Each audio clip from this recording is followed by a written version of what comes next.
చేయాలని చెప్పి ఆలోచనతో ఈ మంచిర్యాల రైల్వే స్టేషన్ను అమృత్ భారత్ స్కీమ్లో భాగంగా ఇప్పటికే 26 కోట్ల రూపాయలతో పనులు ప్రారంభించారు. ఇలా మంచిర్యాల ప్రజలు ఆశ్చర్యపోయే విధంగా ఈ రైల్వే స్టేషన్ను అద్భుతంగా అధునాతనంగా తీర్చిదిద్దబోతున్నాం. దాంతోపాటు ఫుట్ఓవర్ బ్రిడ్జ్ విషయంలో కూడా దరఖాస్తు ఇవ్వడము, వారు రఘు గారు మన అజ్జరెడ్డి గారు ఢిల్లీకి వచ్చినప్పుడు కూడా వారు కూడా రైల్వే మినిస్టర్ను రఘు గారితో కలిసి కలవడము. ఈ ఫుట్ఓవర్ బ్రిడ్జ్ కూడా 3.5 కోట్లతో వాళ్ళ మంచిర్యాల రైల్వే స్టేషన్లో ఇలా పనులు ప్రారంభించబోతున్నాం. దాంతోపాటు వందే భారత్ సంబంధించి కూడా ఈరోజు స్టార్ట్ అయింది. ఒకటి ఇవాళ కేంద్ర ప్రభుత్వము ప్రత్యేకంగా ఈ మంచిర్యాల మీద ప్రత్యేక శ్రద్ధ పెట్టడమేమో మంచిర్యాల రైల్వే స్టేషన్ను అన్ని రకాల ఆధునీకరించే ప్రయత్నం చేస్తున్నాం, అభివృద్ధి చేసే ప్రయత్నం చేస్తున్నాం. రాబోయే రోజుల్లో కూడా ఇంకా సహకరించడానికి నరేంద్ర మోడీ గారి ప్రభుత్వం సిద్ధంగా ఉంది. రైల్వే విషయంలో తెలంగాణ రాష్ట్రానికి ఇప్పటికే ఈ 10 సంవత్సరాల కాలంలో 42,000 కోట్ల రూపాయల నిధులను ఈ తెలంగాణ రాష్ట్రానికి ఖర్చు పెట్టాం. దాదాపు 40 ప్రాజెక్టులు ఇప్పుడు పనులు నడుస్తూ ఉన్నాయి. దానికి రాబోయే 10 సంవత్సరాల్లో 80,000 కోట్ల రూపాయలు ఖర్చు పెట్టడానికి ప్రణాళిక సిద్దమైనది తెలంగాణ రాష్ట్రానికి. 5 వందే భారత్లు ఇచ్చినాం ఇప్పటికే తెలంగాణ రాష్ట్రానికి. 2 వందే భారత్లు హైదరాబాద్ నుంచి పూణే, హైదరాబాద్ నుంచి నాందేడు అతి త్వరలో ప్రారంభించబోతున్నాం. చెర్రపల్లి టెర్మినల్ను ఆధునీకరించడం, కరీంనగర్, రామగుండం, సికింద్రాబాద్, నాంపల్లి లాంటి స్టేషన్లు కూడా అభివృద్ధి చేస్తాం. బేగంపేట అన్నిటి కూడా అభివృద్ధి చేస్తాం. బట్ ఇంకా కూడా అభివృద్ధి చేయడానికి కేంద్ర ప్రభుత్వం సిద్ధంగా ఉంది. రాష్ట్ర ప్రభుత్వం కూడా అన్ని రకాలుగా సహకరించాలని కోరుతా ఉన్నాం. దాంతోపాటు ఫీజు రియంబర్స్మెంట్ మన ఎంత ఘోరమైన పరిస్థితి అంటే దాదాపు 15 నుంచి 20 లక్షల మంది స్టూడెంట్స్ చదువుకుంటా ఉన్నారు. ఈ ఫీజు రియంబర్స్మెంట్ వాళ్ళ మొత్తం భవిష్యత్తు అంతా కూడా నాశనమయ్యే పరిస్థితి ఇవాళ తెలంగాణ రాష్ట్రంలో వచ్చింది. ఇవాళ గత బీఆర్ఎస్ పార్టీ 10 సంవత్సరాలు ఫీజు రియంబర్స్మెంట్ చేయకపోవడం వలన దాదాపు 8 నుంచి 10,000 కోట్ల రూపాయలు ఇవాళ బకాయిలు ఇవ్వాల్సి ఉంటాయి. వాళ్ళు చేతులు తెచ్చిర్రు.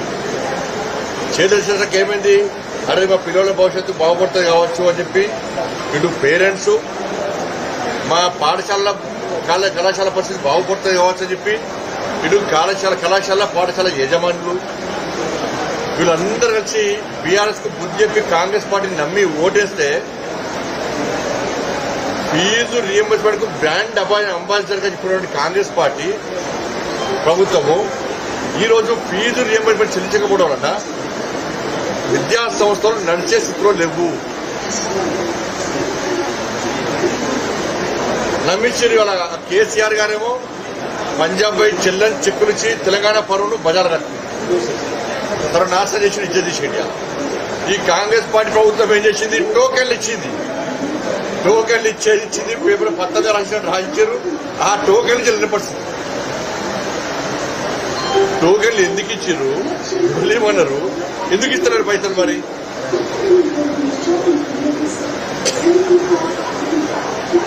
ఇంత ఘోరమైన పరిస్థితి ఇవాళ తెలంగాణ రాష్ట్రంలో వచ్చింది. 8 నుంచి 10,000 కోట్ల రూపాయలు ఫీజు రియంబర్స్మెంట్ ఇవ్వాలి. ఇలా పాఠశాల పరిస్థితి ఏంది, వాళ్ళు ఆ ఇంటి ఆ బిల్డింగ్ కిరాయి చెల్లించలేని పరిస్థితి, కరెంటు బిల్లు చెల్లించలేని పరిస్థితి, దాంట్లో పనిచేసే నిరుద్యోగ యువతకు కొంతమంది ఎంప్లాయ్మెంట్ దొరికింది కృషి అయిన వాళ్ళు, వాళ్ళకి సిబ్బందికి జీతాలు ఇవ్వలేని పరిస్థితి. వాళ్ళు కూడా ఎన్ని రోజులు భరిస్తారు? వాళ్ళు కాంగ్రెస్ పార్టీకి పూర్తి శాతం మద్దతు తెలిపారు. వాళ్ళ భుజాలు వేసుకొని వాళ్ళే పైసలు ఖర్చు పెట్టుకున్నారు. ఇవాళ వాళ్ళకి ఇచ్చింది ఏంది, ఇవాళ చిప్ప చెల్లించారు వాళ్ళకి. వాళ్ళ ముందే చెప్పినాక ఈ కాంగ్రెస్ పార్టీని నమ్ముతారు. ఆయన మేము బర్బాద్ అంటే లేదు సార్, బీఆర్ఎస్ మోసం చేసింది సార్, మేము కాంగ్రెస్కి ఇస్తాం సార్ అంటే వేసి ఏమైంది? ఇవాళ పేర్ల మీకెళ్ళి పోయి పోయిన వాడు అంటే పరిస్థితి. 10 సంవత్సరాల నుంచి వాళ్ళ ఫీజు రియంబర్స్మెంట్ చేయకుంటే ఇవాళ పరిస్థితి ఏంటి? ఇవాళ మొత్తం విద్యా సంస్థలు పనిచేసారు. మొన్న హాల్ టికెట్ లేకపోవడం వల్ల విద్యార్థులు ఇబ్బంది పడ్డారు. ఇలా విద్యార్థులు ఎందుకు చదువుకుంటున్నారు? ఇలా PG, degree, medicine, engineering, MCA అన్ని సంబంధించిన విద్యార్థులందరూ కూడా ఇవాళ చదువు పని చేసుడా, పేరెంట్స్ పరిస్థితి చదివించడా, మా పిల్లలు చదువు పని చేసుడా, ఇంట్లో ఫీజు కట్టలేని పరిస్థితులనే ఈ ప్రభుత్వం ఫీజు రియంబర్స్మెంట్ అన్నది కదా అని చెప్పి ఇలా ఉన్నత చదువులు చదవాలని చెప్పి చదివించాలని చెప్పి మా కొడుకు డాక్టర్ కావాలి, ఇంజనీర్ కావాలి, పెద్ద పెద్ద చదువులు చదవాలని చెప్పి ఒక కళలు కానీ ఈ ప్రభుత్వం మా ప్రభుత్వాల మాటలు నమ్మి పాలకుల మాటలు నమ్మి విద్యాసంస్థ నేర్పిస్తే ఇలా ఫీజు రియంబర్స్మెంట్ విద్యాసంస్థ చెల్లించబడి యాజమాన్యం చెల్లించకపోవడం వలన ఇలా విద్యార్థులు మెడలు బట్టి బయటికి గడ్డేసే పరిస్థితి.